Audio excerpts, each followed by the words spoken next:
الحمد لله نحمده ونستعينه ونستغفره ونؤمن به ونتوكل عليه ونعوذ بالله من شرور انفسنا ومن سيئات اعمالنا من يهده الله فلا مضل له ومن يضلل فلا هادي له واشهد ان لا اله الا الله وحده لا شريك له ونشهد ان سيدنا ونبينا وشفيعنا وشفاء صدورنا وغياثنا ومغيثنا ومعيننا وقدنا وفريدنا ونظامنا وإذاعنا وأشرفنا محمدا عبده ورسوله سبحان الله أما بعد فأعوذ بالله من الشيطان الرجيم بسم الله الرحمن الرحيم قد جاءكم من الله نور وكتاب مبين صدق الله العظيم سرکار کی بارگاہ میں دعا کر بلانا پیش کیجیے اللہم صلی اللہ وسلم علی محمد وعلی آل سیدنا ومولانا محمد المبارک وسلم صلاۃ و سلام علیک یا سیدی یا رسول اللہ صلاۃ و سلام علیک یا سیدی یا حبیب اللہ. اللہ رب العزت کا کرم کہ آج ہم کے سرکار دو عالم صلی اللہ علیہ وسلم سے جشن ولادت منا رہے ہیں. لاکھاں حضرات بڑی تعداد میں تشریف لائے. جن ناخوانوں نے ہمارے ساتھ تعاون کیا ان کا بھی شکریہ، جنہوں نے نہیں کیا ان کا بھی شکریہ. جن سے ایک کلام کا کام انہیں دو کلام پڑھے اور جن سے ایک کا کام میں ایک پڑھا. اس میں کوئی پریشانی کی بات نہیں ہے. ناخواں حضرات کو یہ نہیں سوچنا چاہیے کہ ہم نہیں پڑھوانا چاہتے ہیں. یہ تو سرکار کی محفل ہے جس کی حاضری لگ جائے اور اصل نیت یہ ہو کہ اس بارگاہ میں قبول ہو جائے. جس کو جتنا موقع ملے دو اشعار نیت کی اشعار، لیکن نیت ہماری سب کی یہی ہونی چاہیے کہ سرکار دو عالم صلی اللہ علیہ وسلم کی بارگاہ میں یہ مقبول ہو جائے اور یہی ہماری نجات کا ذریعہ بن جائے. تو میں تمام ناخواں حضرات کا شکر گزار ہوں جنہوں نے تعاون کیا. کچھ تشریف لائے اور پھر چلے گئے. مختلف جگہوں پر ماشاءاللہ محافل ہو رہی ہیں. ہر جگہ کی محفل یہی ناخواں سجاتے ہیں. اللہ تبارک و تعالیٰ ان کے آوازوں میں اور برکت عطا فرمائے. ہم سال یہ محفل سجاتے ہیں اور آپ لوگوں کا تعاون کہ آپ بڑی تعداد میں اس میں شرکت کرتے ہیں جس سے ہماری حوصلہ افزائی ہوتی ہے اور پھر ایک نئے جذبے کے ساتھ ہم اگلے سال کی تیاری کرتے ہیں اور ہر سال آپ اس محفل کو کامیاب بناتے ہیں. میں بھی اس لیے حاضر ہوا کہ سرکار کی بارگاہ میں چند کلمات ادا کر کر حاضری لگا دوں. اللہ تبارک و تعالیٰ میری حاضری کو قبول فرمائے. میرے دونوں طرف سجاد بیٹھے ہوئے ہیں، یہ بھی سجاد اور یہ بھی سجاد، اور دونوں ماشاءاللہ جب تقریر کرتے ہیں تو زمین کی ہلنے لگتی ہے. یہ جذبہ اللہ تعالیٰ ان کا قائم اور دائم رکھے. میں اتنا چیز نہیں سکتا، لیکن یہ کہ آپ کی توجہ کا طلبگار ہوں گا. جو چند کلمات آپ کے سامنے بیان کروں گا اس کو توجہ سے سنیے گا.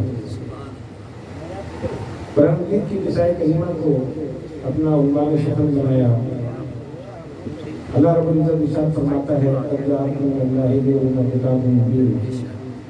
بے شک آیا تمہارے پاس اللہ کی طرف سے ایک نور، ایک روشن کتاب.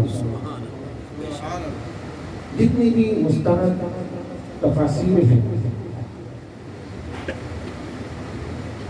جتنے بھی مفسرین اکرام جن کے تفاسیر پڑھنے کا ہمیں حکم دیا جاتا ہے، تفسیر خالد ہو، تفسیر جلالین ہو اور دوسری تفاسیر، سب نے اس کا ترجمہ یہ کیا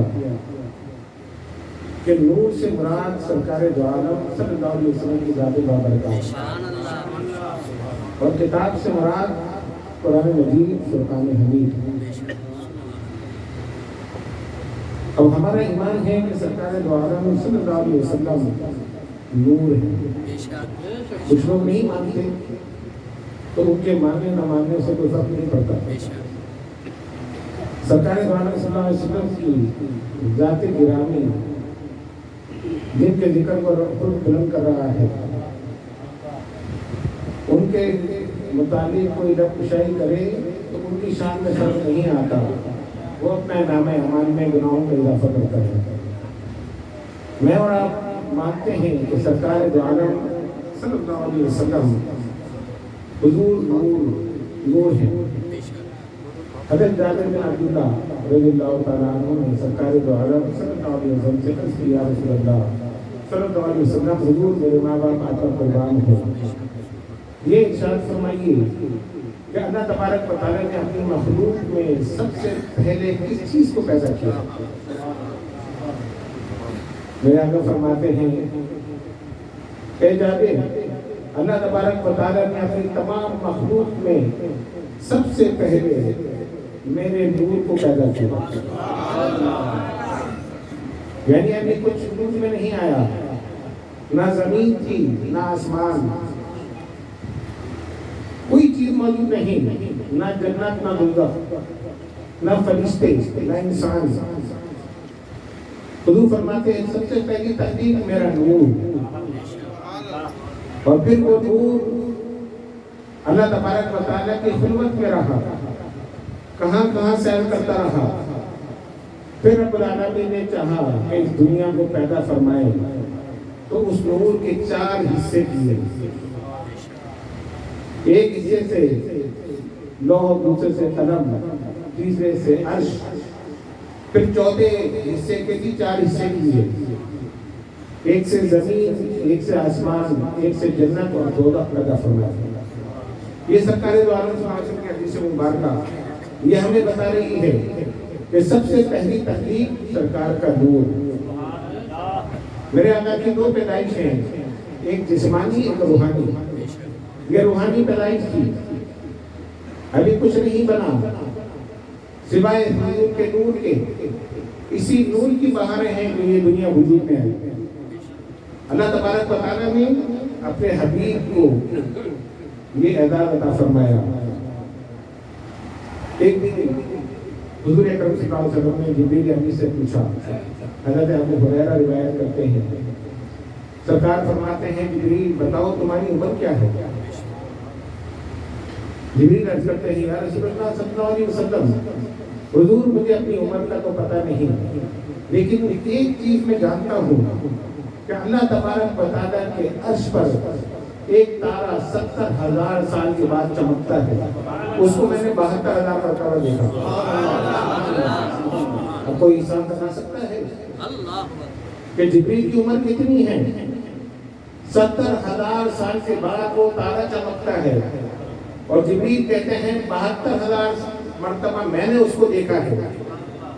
کیا عمر ہوگی جبریل کی؟ جبریل کا عمر کا اندازہ کر نہیں سکتے. سرکار دو عالم صلی اللہ علیہ وسلم جواب میں ارشاد فرماتے ہیں، خدا کی قسم جبریل وہ تارا نہیں ہے. حضور کی روحانی عمر کا کون اندازہ لگا سکتا ہے؟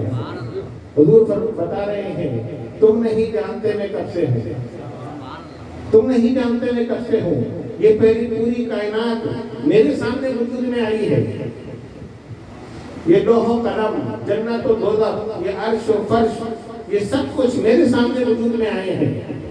کسی کے سامنے کوئی چیز بنے، مثال کے طور پر جو لوگ یہاں پرانے رہنے والے ہیں قاسم بیلا کے، اگر ان سے پوچھا جائے تو وہ کہتے ہیں ہمارے سامنے یہ آباد ہوا ہے. پہلے تو باغات تھے، کوئی انسان نہیں تھا، صرف باغات تھے. لوگ آتے گئے، مکان بنتے گئے. ہم جانتے ہیں کہ یہاں کیسے تعمیرات ہوئی. ایک ایک گلی کا چپا چپا ہم جانتے ہیں. تمام گلیاں ہمارے سامنے بنی، تمام روڈ ہمارے سامنے بنے. کیوں؟ دیکھ رہے تھے. آج سرکار کی شان میں لوگ گستاخی کرتے ہیں اور حضور کے علم غیب میں لت کشائی کرتے ہیں. معاذ اللہ، نبی کو غیب کا علم نہیں. میرے بزرگوں اور دوستوں، غیب وہ ہوتا ہے جو آپ جانتے نہ ہو نبی تو پوری کائنات کو جانتے ہیں، پھر علم غیب میں کلام کیسا؟ حضور کے سامنے یہ پوری دنیا وجود میں آئی، حضور جنت کو بھی جانتے ہیں، دوزخ کو بھی جانتے ہیں، عرش کو بھی جانتے ہیں، فرش کو بھی جانتے ہیں، جمادات و حیوانات، چرند پرند، چاند اور سورج، سب کچھ حضور کے نور سے وجود میں آئے، پھر حضور سے کیا چیز مخفی ہے؟ ہر چیز حضور جانتے ہیں۔ حضور بتا رہے ہیں کہ میرے روحانی ولادت تم نہیں جانتے کہ کب ہوئی، کتنے عرصے پہلے ہوئی۔ حضرت زین العابدین روایت کرتے ہیں حضرت امام حسین سے، اور حضرت امام حسین علی مرتضیٰ رضی اللہ تعالیٰ عنہ سے فرماتے ہیں کہ نبی کریم صلی اللہ علیہ وسلم نے فرمایا کہ آدم کی تخلیق سے 14,000 سال پہلے میں اللہ کی بارگاہ میں نور کی حیثیت سے موجود تھا۔ سبحان اللہ، آدم کی تخلیق سے، یعنی ابھی پہلا بشر نہیں بنا، پہلے بشر کی پیدائش ہی نہیں ہوئی۔ حضور فرماتے ہیں 14,000 سال اس سے پہلے میں اللہ کی بارگاہ میں نور کی حیثیت سے موجود تھا۔ یہ وہ 14,000 نہیں جو آج ہم گنتے ہیں، اس وقت تو دن ہی نہیں تھا، نہ رات تھی۔ کون سے 14,000؟ حضور فرماتے ہیں قیامت کا دن تمہارے 50,000 سال کے برابر ایک ہوگا، یعنی ایک دن ہمارے 50,000 سال کے برابر۔ حضور فرماتے ہیں میں 14,000 سال پہلے آدم سے میں اللہ تبارک و تعالیٰ کی بارگاہ میں نور کی حیثیت سے موجود تھا۔ اب اندازہ لگائیے حضور کی عمر کتنی ہے، حضور کی روحانی عمر کتنی ہے، تم تصور ہی نہیں کر سکتے میں کب سے تھا۔ پھر حضور سے پوچھا گیا یا رسول اللہ یہ تو بتائیے کہ آپ کو نبوت کب ملی؟ لوگ کہتے ہیں کہ نبوت ملتی ہے 40 سال کے بعد۔ جب 40 سال حضور کی عمر ہوئی آپ نے اعلان نبوت کر دیا، تو حضور کو نبوت ملی 40 سال کے بعد، اور میرے آقا فرماتے ہیں میں اس وقت بھی نبی تھا جب آدم مٹی اور پانی کے درمیان تھے، ابھی پہلا بشر بنا نہیں تھا۔ حضور فرماتے ہیں میں اس وقت بھی نبی تھا، پتہ یہ چلا کہ سرکار کو نبوت کے لیے بشریت کی ضرورت نہیں، حضور نور تھے پھر بھی نبی تھے۔ اللہ تبارک و تعالیٰ فرماتا ہے اے محبوب اگر ہم تمہیں پیدا نہ کرتے تو کچھ بھی نہ پیدا کرتے، کچھ بھی نہ پیدا کرتے۔ حضرت آدم علیہ السلام کو اللہ رب العزت نے پیدا فرمایا، اس کے بعد اس نور کو حضرت آدم کی پشت میں رکھا، جس سے حضرت آدم کا چہرہ روشن ہو گیا، پیشانی میں نور محمدی چمکنے لگا، فرشتے حضرت آدم کے آگے آگے چل رہے ہیں، چہرے کی زیارت کر رہے ہیں، حضرت آدم پریشان ہیں، الہ العالمین یہ فرشتے مجھ سے آگے آگے کیوں چل رہے ہیں؟ کہاں یہ میرے محبوب کے نور کا مشاہدہ کر رہے ہیں، میں بھی دیکھنا چاہتا ہوں۔ اللہ تبارک و تعالیٰ نے وہ نور حضرت آدم کی انگلی میں پیدا کیا، آپ نے بھی اس نور کا مشاہدہ کیا، یہ نور جہاں بھی گیا اس کو چمکاتا رہا۔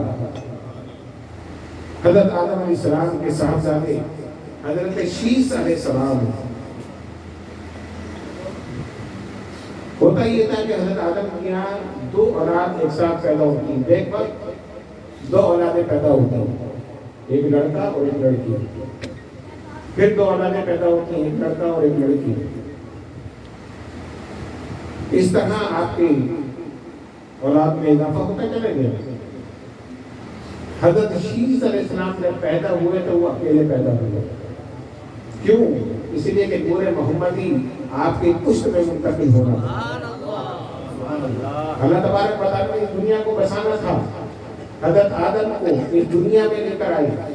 پہلے تو وہ جنت میں تھے، جب آدم جنت میں داخل ہوتے ہیں جنت کے دروازے پر لفظ محمد لکھا ہوا دیکھتے ہیں، اندر داخل ہوتے ہیں تو درختوں کے پتوں پر لفظ محمد لکھا ہوا ہے، حوروں کی آنکھوں کی پتلیوں پر لفظ محمد دیکھتے ہیں، اور جب آنکھ کھولتے ہیں پہلی دفعہ تو عرش کے پائے پر لا الہ الا اللہ کے ساتھ محمد رسول اللہ۔ سبحان اللہ، رب العالمین نے یہ کائنات بسانی تھی، اپنے نبی کو اس دنیا میں بھیجنا تھا، نور محمدی حضرت آدم کی پشت میں تھا، بھول ہوئی، لانے گندم کھا لیا، رب العالمین نے زمین پر اتار دیا، اور جب اتار دیا تو 300 سال حضرت آدم روتے رہے، اور پھر عرض کرتے ہیں لا العالمین میں تجھے محمد کا واسطہ دیتا ہوں صلی اللہ علیہ وسلم۔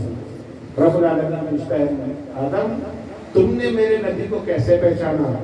الہ العالمین جب تم نے مجھ پہ روح ڈالی، پہلی دفعہ جب میں آنکھ کھولتا ہوں تو عرش کے پائے پر لا الہ الا اللہ کے ساتھ محمد رسول اللہ صلی اللہ علیہ وسلم لکھا ہوا دیکھتا ہوں۔ میں سمجھ گیا کہ یہ کوئی تیرا محبوب وجود ہے جس کا نام تو نے اپنے نام کے ساتھ رکھا ہے، اس لیے میں ان کا واسطہ دے رہا ہوں۔ حضرت آدم علیہ السلام کی توبہ قبول ہو گئی، نسل بڑھتی رہی، حضرت شیس علیہ السلام میں وہ نور منتقل ہو گیا۔ حضرت آدم علیہ السلام حضرت شیس علیہ السلام کو نصیحت فرماتے ہیں کہ دیکھو اب کوئی نیک عورت سے شادی کرنا، کیونکہ وہ نور اب تم میں منتقل ہو چکا ہے۔ یہ نور مختلف جگہوں سے منتقل ہوتا رہا۔ میرے آقا فرماتے ہیں کہ میرا نور نیک سلبوں سے نیک رحموں میں منتقل ہوتا رہا، یعنی میرے اجداد میں کوئی مشرک نہیں تھا، کوئی گناہگار نہیں تھا، کوئی فاسق نہیں تھا، کوئی فاجر نہیں تھا، وہ سب نیک تھے۔ جہاں جہاں یہ نور منتقل ہوتا گیا اس کو پاک کرتا چلا گیا، اس کو روشن کرتا چلا گیا۔ سرکار فرماتے ہیں جب حضرت نوح علیہ السلام کشتی میں سوار ہوئے تو میرا نور ان کی پشت میں موجود تھا۔ حضرت نوح کی کشتی پار لگتی ہے تو اسی نور کی بدولت۔ حضرت ابراہیم کو آگ میں ڈالا جا رہا ہے، ان کی پشت میں نور محمد ہی موجود ہے، آگ ان پر اثر نہیں کرتی۔ حضرت اسماعیل کے گلے پر چھری چلتی ہے، نور محمدی ان کی پشت میں موجود ہے، چھری اثر نہیں کرتی، مہنگا ذبح ہو جاتا ہے، حضرت اسماعیل بھی بچ جاتے ہیں۔ یہ نور منتقل ہوتا رہا۔ پھر سرکار کے انداز میں سے حضرت ہاشم کی پشت میں یہ نور آیا، ان کا چہرہ بھی روشن ہو گیا، لوگ ان کو حیرت سے دیکھتے اتنا حسن کہاں سے آ گیا۔ پھر یہی نور حضرت عبد المطلب میں منتقل ہوا۔ تاریخ میں لکھا ہے کہ حضرت عبد المطلب شروع سے شرک کے خلاف تھے، لوگوں کو بتوں پرستی سے روکا کرتے تھے، اور جب رمضان کا مہینہ آج تو ہم روزے رکھتے ہیں، اس وقت اس کیفیت میں یہ مہینے نہیں تھے، حضور تشریف ہی نہیں لائے تھے، تو حضرت عبد المطلب غار حرا میں جا کر عبادت کیا کرتے تھے، اپنے رب کو یاد کیا کرتے تھے۔ یہی وجہ ہے کہ جب ابرہہ نے حملہ کرنا چاہا، حضرت عبد المطلب اپنے اونٹوں کو لینے گئے، اس نے کہا میں حیران ہوں، میں تو سمجھا تھا تم اس لیے آئے ہو کہ تم یہ کہو کہ کعبے پہ حملہ نہ کرو، تم نے تو اپنے اونٹوں کی فکر ہے۔ کہا اونٹوں کا تو میں مالک ہوں، کعبے کا مالک میرا رب ہے، میں اپنے اونٹوں کی فکر کرتا ہوں، کعبے کی حفاظت وہ کرے گا۔ اتنا یقین کامل اس رب العالمین پر جس کی بیدانیت کو پھیلانے کے لیے سرکار تشریف لائے۔ حضور کے دادا بیدانیت کا درس دے رہے ہیں، اور پھر یہی نور حضرت عبداللہ کے چہرے پر، حضرت عبداللہ کے پشت میں منتقل ہو گیا۔ یہ نور سفر کرتا رہا، جہاں گیا اس کو روشن کر دیا، اس کو خوبصورت کر دیا۔ حضرت عبداللہ کے متعلق لکھا ہے کہ آپ جہاں سے گزرتے لوگ کھڑے ہو کر آپ کا دیدار کرتے، عورتیں دروازے کی اور سے دیکھتی ہیں کہ عبداللہ گزر رہے ہیں۔ اتنا حسن و جمال، اتنی خوبصورتی۔ مکے کے بڑے بڑے رئیس چاہتے ہیں کہ انہیں اپنا داماد بنا لیں۔ حضرت وہاب کی بیٹی حضرت آمنہ طیب و طاہرہ رضی اللہ تعالیٰ عنہ، حضرت عبداللہ حضرت آمنہ دنیا کے خوش نصیب والدین جن کی آنکھوں میں سرکار دو عالم میں آپ کھولی۔ اللہ تبارک و تعالیٰ نے انہیں اس لیے چن لیا۔ آج لوگ ان کی ایمان میں بھی کلام کرتے ہیں، کتنے بدبخت ہیں۔ آج ہم اپنا رزق کسی خراب برتن میں نہیں رکھتے، اللہ تبارک و تعالیٰ اپنا نور کسی ایسے وجود میں رکھ سکتا تھا جو گندا ہو؟ ہرگز نہیں۔ یہ پاک اور صاف لوگ تھے، یہ اللہ کے چنے ہوئے لوگ تھے، یہ وہ برگزیدہ ہستیاں تھیں جن کے آبود میں سرکار نے آنکھ کھولی تھی۔ یہ نور حضرت آمنہ کے بطن میں منتقل ہو گیا۔ حضرت عبداللہ سفر پر گئے، وصال فرما گئے، اور پھر حضرت آمنہ فرماتی ہیں جب میرے وجود میں سرکار نے جلوہ گری فرمائی تو میں نے کوئی گراوٹ، کوئی پریشانی محسوس نہیں کی، کوئی بے چینی محسوس نہیں ہوئی۔ سرکار دو عالم صلی اللہ علیہ وسلم حضرت آمنہ کے وجود میں موجود ہیں۔ جس طرح آج کے خواتین میں حاملہ ہوتی ہے تو تکلیف میں مبتلا ہو جاتی ہیں، سرکار تو نور تھے۔ حضرت آمنہ فرماتی مجھے کوئی پریشانی نہیں، بلکہ عجیب و غریب واقعات ہو رہے ہیں۔ اور جب حضور کی ولادت کا وقت آیا، فرماتی ہیں کہ اتنی روشنی ہوئی اس کے زمین سے آسمان تک روشنی ہی روشنی تھی۔ میں اپنے بستر پر بیٹھے ہوئے شام کے محلات دیکھ رہی تھی، اتنی روشنی۔ فرماتی ہیں کہ ہر مہینے ایک نبی کی زیارت ہوتی اور وہ آتے مجھے خوشخبری سناتے ہیں، آمنہ تم خوش نصیب ہو، اللہ رب العزت نے اپنے حبیب کے لیے تم کو چنا ہے۔ یہ خوشخبریاں حضور کی ولادت سے پہلے مل رہی ہیں۔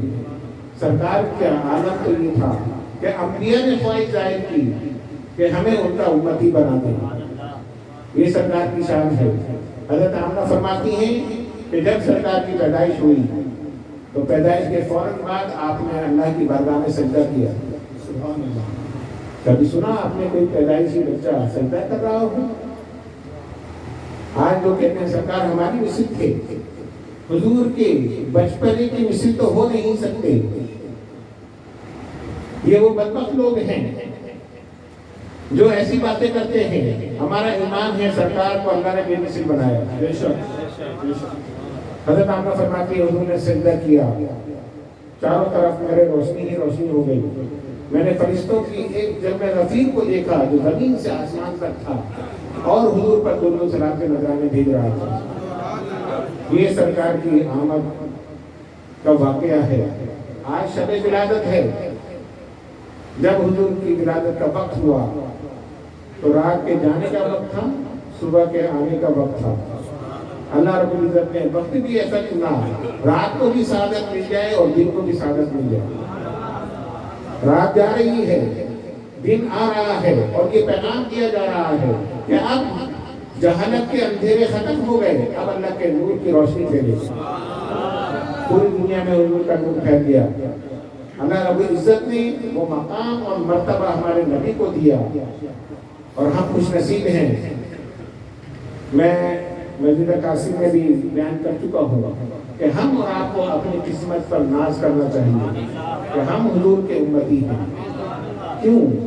معراج کی رات جب میرے آقا سدرۃ المنتہا پر پہنچتے ہیں اور اس سے آگے بڑھتے ہیں تو جبریل رک گئے۔ اے جبریل کیوں آگے نہیں جاتے یا رسول اللہ صلی اللہ علیہ وسلم؟ یہ میری حد ہے۔ جہاں جبریل کی حد تھی وہاں مصطفیٰ کی ابتدا تھی۔ حضور آگے بڑھتے ہیں، فرماتے ہیں جبریل کوئی حاجت ہو تو بتاؤ، میں اپنے رب سے بیان کر دوں۔ جبریل کی حاجت سن لیجیے، اپنی قسمت پر ناز کیجیے۔ اللہ تبارک و تعالیٰ نے بغیر کسی وجہ کے، بغیر مانگے ہمیں حضور کا امتی بنا دیا۔ حضرت جبریل عرض کرتے ہیں یا رسول اللہ صلی اللہ علیہ وسلم، حضور جب میرے رب کی بارگاہ میں جائیے تو ان سے عرض کیجیے گا قیامت کے دن جب تم صراط سے آپ کی امت گزرے، میں اپنے پروں کو بچھا دوں، میرے پروں پر سے چل کر جنت میں جاؤں۔ کون کہہ رہا ہے؟